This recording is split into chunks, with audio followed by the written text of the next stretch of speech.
दोस्तों, आज यूजीसी के एक प्रावधान को लेकर पूरे देश में जो हंगामा मचा हुआ है वो कोई मामूली हंगामा नहीं है।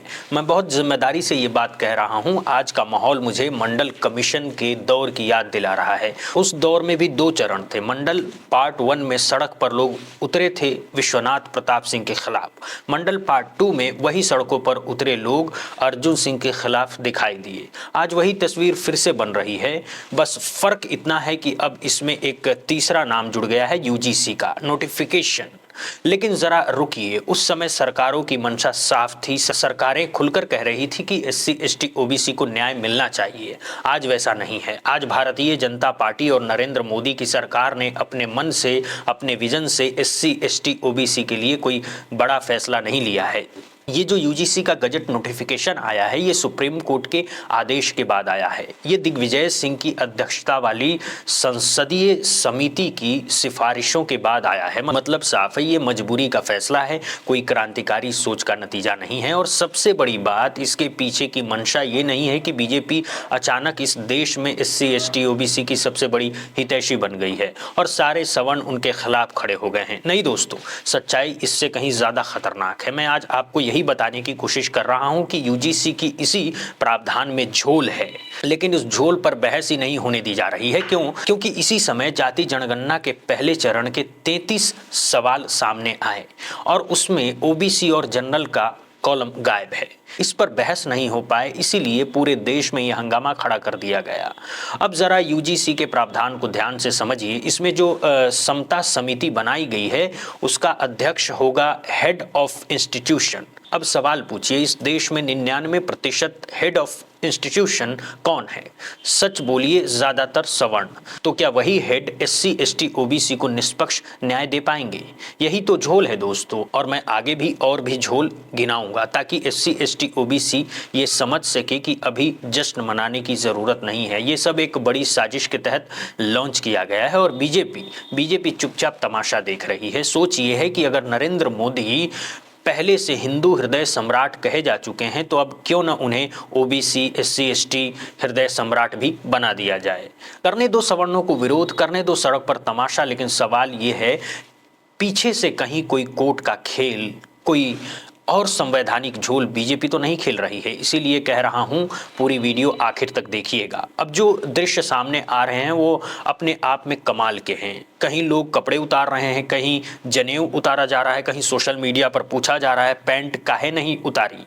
कहीं एक अधिकारी कह रहा है शंकराचार्य का अपमान हो गया, मैं एसडीएम की नौकरी छोड़ रहा हूं। कहीं विश्वविद्यालयों में आंदोलन, कहीं सड़कों पर बवाल, कहीं बीजेपी के सवर्ण कार्यकर्ता पार्टी छोड़ रहे हैं। लेकिन ध्यान दीजिए, अब तक कोई बड़ा बीजेपी नेता सामने नहीं आया है, कोई खुलकर नहीं बोल रहा है। क्यों? अगर सच में तुम ओबीसी एससी एसटी के हितैषी हो तो सामने आकर बोलो ना कि हाँ, हम उनका भला चाहते हैं।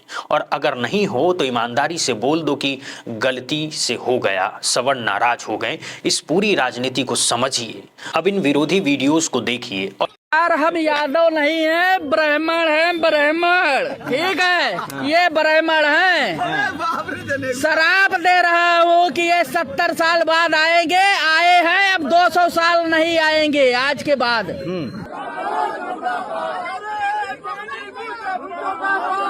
और फिर अपने मन से पूछिए, इनमें से कितने लोग कभी विश्वविद्यालय गए होंगे, कितने लोग वहां जाएंगे भी।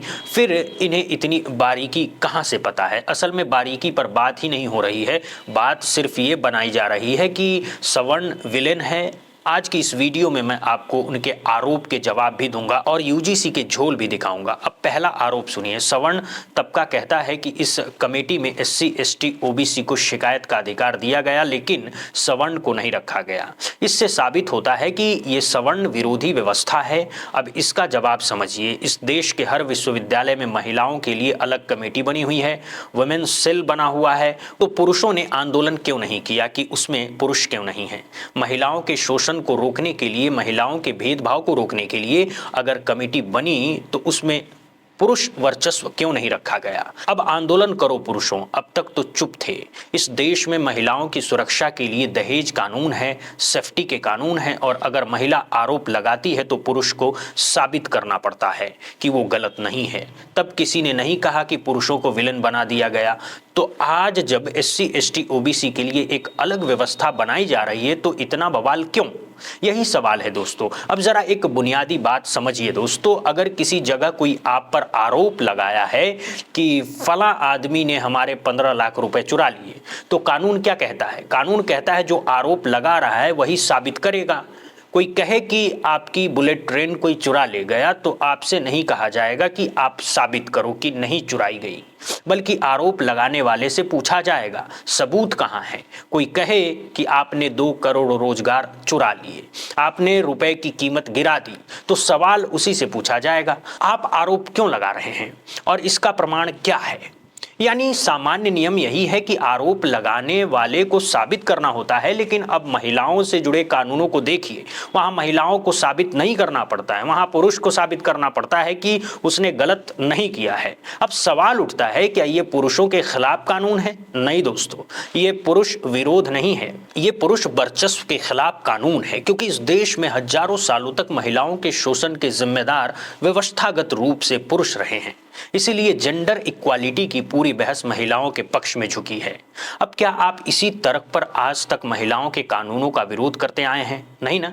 तो फिर आज SC ST OBC के लिए जब कोई विशेष व्यवस्था बनती है तो इसका बवाल क्यों? अब इसका दूसरा उदाहरण समझिए। इस देश में SC ST को जाति के आधार पर आरक्षण मिला। क्यों? क्योंकि उन्हें जाति के नाम पर हजारों साल तक वंचित रखा गया। जितनी आबादी उतना अधिकार, ये सिद्धांत यूं ही नहीं आया। पहले काका कालेलकर कमीशन बना, फिर मंडल कमीशन आया। केंद्र और राज्यों के लगातार आयोग यही कहते रहे कि भारत में पिछड़ेपन की चिन्हित करने का सबसे बड़ा आधार जाति है। जब मंडल आयोग की सिफारिशें सुप्रीम कोर्ट में गई तो 9 जजों की संविधान पीठ ने इंदिरा साहनी जजमेंट में साफ कहा पिछड़ेपन का आधार जाति हो सकती है। इसीलिए ध्यान दीजिए, OBC कोई जाति नहीं है, OBC एक वर्ग है, उन तमाम जातियों का समूह जिनके साथ जाति के नाम पर शोषण हुआ। SC ST अनुसूचित जाति और जनजाति है, OBC सामाजिक और शैक्षणिक रूप से पिछड़े वर्ग हैं। तीनों को संविधान मानता है कि इनके साथ जाति के नाम पर अन्याय हुआ है।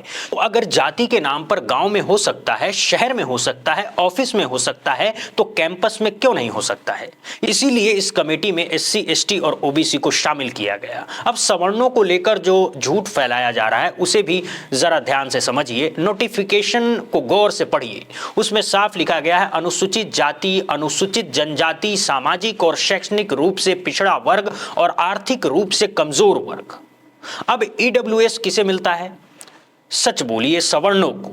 तो ये कहना बंद कर दीजिए कि इसमें सवर्ण शामिल नहीं है, ये सीधा सीधा झूठ है। हाँ, बाद में परिभाषा में साफ लिखा गया है कि जाति आधारित भेदभाव का मतलब SC ST और पिछड़े वर्ग के साथ जाति या जनजाति के आधार पर भेदभाव। अब मैं आपसे एक ईमानदार सा सवाल पूछता हूं, कोई सवर्ण बच्चा जाति के नाम पर किस तरह का भेदभाव झेलेगा? जरा ऑब्जेक्टिव बात कीजिए। कोई बच्चा जाकर कहेगा मुझे कैंपस में गाली दी गई, मेरी जाति देखकर मेरा अपमान हुआ। दलित बच्चा कहेगा मेरी जाति के नाम पर यह गाली दी। पिछड़ा बच्चा कहेगा अरे अहिर तू कहां जा रहा है, अरे कोरी कलिका, जन्म से हीन, हाथ में खुरपी, मोथा बीन।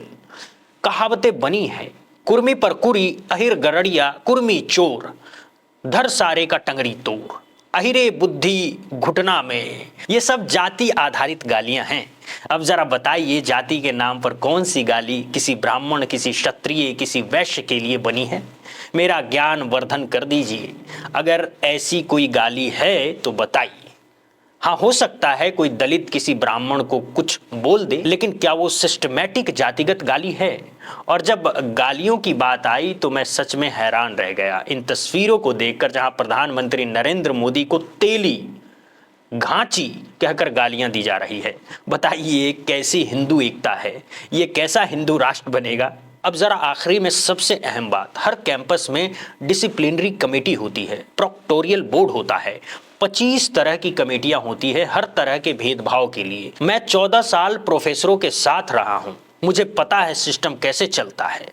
अगर कोई प्रोफेसर किसी छात्र के साथ इंटरव्यू में नंबर काट दे, वाइवा में भेदभाव कर दे, तो सवाल ये है वो छात्र किसके सामने जाएगा। आज तक जितने एनएफएस हुए हैं उनमें 99.99% SC ST OBC के हैं। अब जरा जाति जनगणना करा के बताइए ये सारे एनएफएस SC ST OBC के ही क्यों हुए? क्योंकि जिन कमेटियों ने इंटरव्यू लिए, वाइवा लिए, फैसले लिए, उनमें सवर्ण वर्चस्व रहा। एक SC ST OBC छात्र इसलिए आरोप लगा सकता है क्योंकि जिसके सामने वो खड़ा है, जिसके सामने वो इंटरव्यू दे रहा है, जिस बोर्ड के सामने वो बैठा है, वहां बहुमत आज भी सवर्णों का है। अब आप ही बताइए सवर्ण छात्र के साथ जातिगत भेदभाव होगा कैसे? ये असली सवाल है। अब मान लीजिए एक पल के लिए मैं आपकी बात मान लेता हूं, मान लीजिए कहीं गलती से कोई SC ST या OBC HOD बन गया, कहीं किसी पद पर बैठा है और मान लीजिए वो किसी सवर्ण छात्र के साथ भेदभाव कर रहा है। ठीक है, आपकी बात मान ली जाए। अब आइए UGC के बनाए हुए प्रावधान पर। इस कमेटी का अध्यक्ष कौन होगा? जरा ध्यान से देखिए, हेड ऑफ इंस्टीट्यूशन यानी संस्थान का प्रमुख पदेन अध्यक्ष। अब जरा आगे के आंकड़े देखिए। आज देश भर में 45 केंद्रीय विश्वविद्यालय हैं, उनमें से एक में अनुसूचित जाति के कुलपति हैं, एक में अनुसूचित जनजाति के 5 OBC हैं, बाकी 38 कौन है? अब दूसरा आंकड़ा सुनिए, देश में 80% से ज्यादा प्रोफेसर की पोस्ट SC ST OBC की खाली पड़ी है। अगर SC ST को अलग देखें तो 90 से 97% पोस्ट खाली है। OBC की भी 80% से ज्यादा पोस्ट खाली है। इसका सीधा मतलब क्या है? आज भी इस देश में 75 से 80 से 90% प्रोफेसर कौन है? सवर्ण हैं। और हेड ऑफ इंस्टीट्यूशन कौन होता है? ज्यादातर मामलों में वही सवर्ण। अब दिल्ली विश्वविद्यालय का उदाहरण ले लीजिए, DU में 90 से 92 डिग्री कॉलेज हैं। जरा जाति जनगणना कर लीजिए, बताइए इन 90 से 92 कॉलेजों में कितने SC प्रिंसिपल हैं, कितने ST, कितने OBC, ये आंकड़ा ही बता दीजिए। अब समझिए, UGC इस कमेटी का अध्यक्ष वही हेड ऑफ इंस्टीट्यूशन है, तो अगर वही सवर्ण वर्चस्व से आया हुआ है तो वो SC ST OBC को न्याय कैसे देगा? यही है झोल नंबर 1। और जो सवर्ण भाई विरोध कर रहे हैं उनसे मेरा सवाल विनम्र है, आप ही बताइए आपके साथ भेदभाव करेगा कौन? किस रूप में करेगा? किस शक्ति से करेगा? अब उनके दूसरे सवाल पर आते हैं। कहा जा रहा है कि जैसे SC ST एट्रोसिटी एक्ट का दुरुपयोग होता है, वैसे ही इस समता समिति का भी दुरुपयोग होगा, क्योंकि इसमें झूठी या दुर्भाग्यपूर्ण शिकायत का कॉलम हटा दिया गया है। ठीक है, इस बात पर बात करेंगे। बीते दिनों सोशल मीडिया पर एक मामला बहुत वायरल हुआ कि महिला कानूनों के दुरुपयोग से एक पुरुष के आत्महत्या कर ली। अब इसी तर्क से क्या हम कहेंगे महिला कानून खत्म कर दो? UAPA आतंकवाद रोकने के लिए था ना, तो क्या आज पत्रकार, शोधार्थी, प्रोफेसर उनके तहत जेल में नहीं हैं? तो क्या UAPA हटा देंगे? PMLA के तहत नेताओं पर कार्रवाई होती है। सरकारी आंकड़े बताते हैं 80 से 90% मामलों में ED CBI का इस्तेमाल सत्ता पक्ष विपक्ष के खिलाफ करता है। तो क्या PMLA भी हटा दें? एक कानून बता दीजिए साहब जिसका दुरुपयोग नहीं होता है। अब SC ST एक्ट पर आइए, अगर दुरुपयोग हुआ है तो आंकड़ा दीजिए, धारणा नहीं डेटा दीजिए। कितने प्रतिशत मामलों में दुरुपयोग हुआ और कितने प्रतिशत में न्याय मिला? दुरुपयोग के नाम पर पूरा कानून रद्द कर देना, ये कौन सा तर्क है? फिर कहा जाता है कि 2012 में एक क्लॉज जोड़ा गया था कि अगर झूठी शिकायत होगी तो शिकायतकर्ता को सजा दी जाएगी। सुनने में कितना मासूम और प्यारा तर्क लगता है, लेकिन जरा दिग्विजय सिंह की कमेटी की रिपोर्ट पढ़ लीजिए। पता नहीं पढ़ पाए हैं या नहीं, जो लोग जनेऊ उतार रहे हैं शायद उन्होंने नहीं पढ़ी है। वैसे जनेऊ की बात आई है तो एक बात याद आ गई, जनेऊ क्या है, किसे मिलता है? क्या ये भेदभावपूर्ण नहीं है? लक्ष्मण यादव की किताब जाति जनगणना में जनेऊ आंदोलन पर पूरा चैप्टर है, जहां कुछ OBC ने जनेऊ पहना और उन्हें मारा पीटा गया। ज्यादा नहीं बोलूंगा, कुछ लोगों की भावनाएं आहत हो जाएंगी, लेकिन सोचिए जिन लोगों ने पूरे समाज को जाति के नाम पर बांटा, अगर विश्वविद्यालय में जातिगत गैर बराबरी खत्म करने के लिए अधकचरी ही सही कोई कमेटी बनती है तो आप उसका मजाक उड़ाते हैं। क्यों? क्योंकि आप ताकत में हैं, आपकी संख्या ज्यादा है, आपके पत्रकार ज्यादा हैं, आप कवि हैं, आप सिनेमा में हैं। आपने कितने चोले पहन रखे थे और अचानक आपके भीतर का सवर्ण जाग गया। आप कहते हैं हमारे बच्चों के साथ दुरुपयोग होगा। तो मैं पूछता हूं, रोहित वेमुला कौन था? पायल तड़वी कौन थी? दर्शन सोलंकी कौन था? अनिल कुमार कौन था? सुनीता कौन थी? एक नाम बता दीजिए सवर्ण समाज से जिसने कहा हो कि मुझे जाति के नाम पर विश्वविद्यालय में प्रताड़ित किया गया। सरकारी आंकड़े कहते हैं जातिगत भेदभाव के मामले 118% बढ़े और आप कहते हैं अरे ये तो बढ़ा चढ़ाकर बात कर रहे हैं। हकीकत में ये आंकड़ा 170, 175, कभी 300 तक जाता है। अब आप बताइए आपके कितने मामले बढ़े? ये तो दर्ज आंकड़े हैं। आज भी कितने रोहित वेमुला रोज रोज मर रहे हैं। आप पूछते ही नहीं कि कितने विश्वविद्यालय हैं जहां एडमिशन नहीं मिलता, कितनी गालियां दी जाती है, कितने तरह का भेदभाव होता है। इस पर भी मैं अलग वीडियो बनाऊंगा क्योंकि लड़ाई लंबी है और देश का मूड भी वही बता रहा है। अब आखिरी सवाल, बताइए कितने केस ऐसे हैं जहां सवर्ण के खिलाफ इस तरह की घटना हुई है? कौन सवर्ण छात्र मरा ये कहते हुए कि मुझे जाति के नाम पर गाली दी गई? जेएनयू जैसे विश्वविद्यालय में खुद तथ्य सामने आए, रिटन में SC ST OBC 70 से 80% नंबर लाते हैं और इंटरव्यू में 2 नंबर, 1 नंबर, कभी कभी 0। अब तीसरा और सबसे घटिया तर्क सुनिए। कुछ लोग कह रहे हैं अगर कोई SC ST OBC लड़का किसी सवर्ण लड़की को प्रपोज करेगा और लड़की मना कर देगी तो वो लड़का झूठ केस करा देगा। इतने जातिवादी और इतने मूर्ख तर्क, यही आपकी सोच है।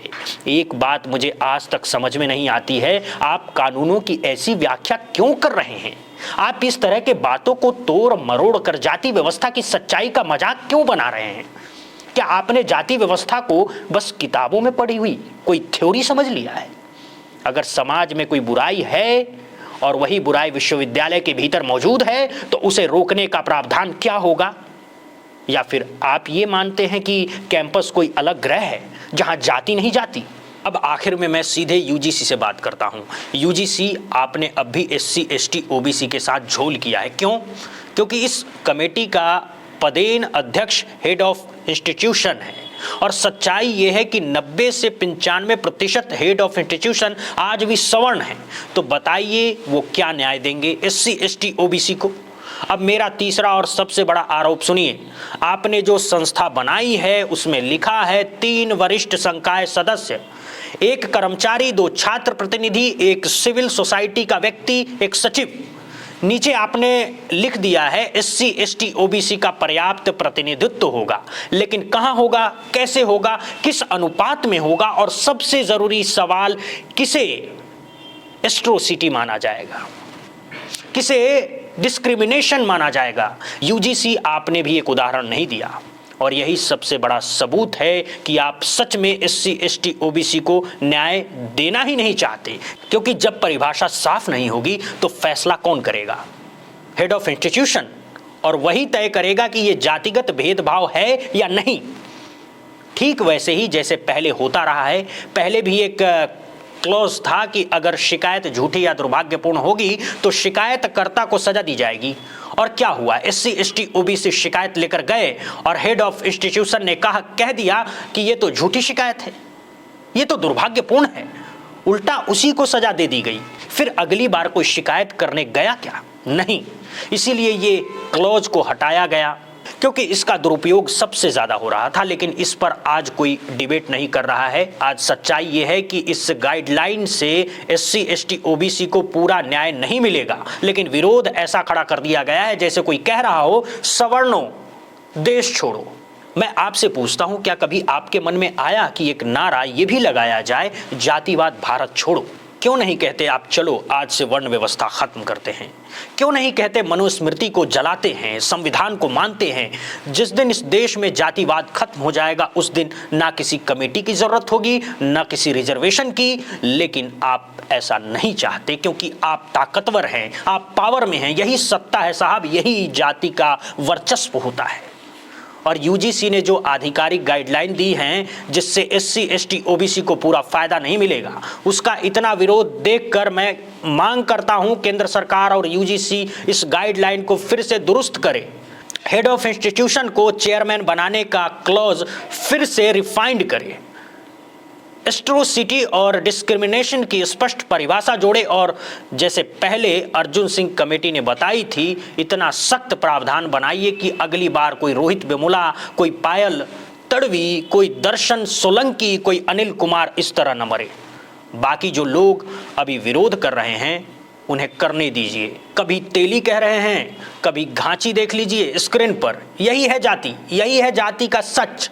अगर मन करे तो जाति जनगणना पढ़ लीजिए, थोड़ा विवेक, थोड़ी समझ खुलेगी। SC ST OBC से मैं बस इतना कहूँगा, नज़र रखिए, अभी कुछ मिला है लेकिन अधूरा है, झोल है। आप भी विरोध करिए कि इसे और सख्त बनाएं। संविधान लागू करो। देश के विश्वविद्यालय संविधान से चलेगा, किसी जाति के अहंकार से नहीं। हम किसी सवर्ण का विरोध नहीं करते, लेकिन अगर संवैधानिक प्रावधानों का विरोध होगा तो सजग रहिए। बाकी समझदारों के लिए इशारा काफ़ी है। वीडियो ज़रूरी लगे तो शेयर कीजिए, सवाल हो तो नीचे कमेंट में लिखिए। हम संवाद करेंगे और इस मुद्दे पर और वीडियो बनाएंगे। पसंद आई हो तो लोगों तक पहुंचाइए ताकि बहस तथ्य, तर्क और आंकड़ों से हो। देश देख रहा है आज भी जाति के नाम पर किसके पास कितना प्रिविलेज है और कौन कितना विरोध खड़ा करवा सकता है। लेकिन सवाल वही है, बीजेपी चुप क्यों है, मोदी जी चुप क्यों है? पूछिए, नज़र रखिए, फिर बात करेंगे। और अगर चैनल सब्सक्राइब नहीं किया है तो सब्सक्राइब कर लीजिए। तब तक के लिए बहुत बहुत शुक्रिया, बहुत बहुत धन्यवाद दोस्तों।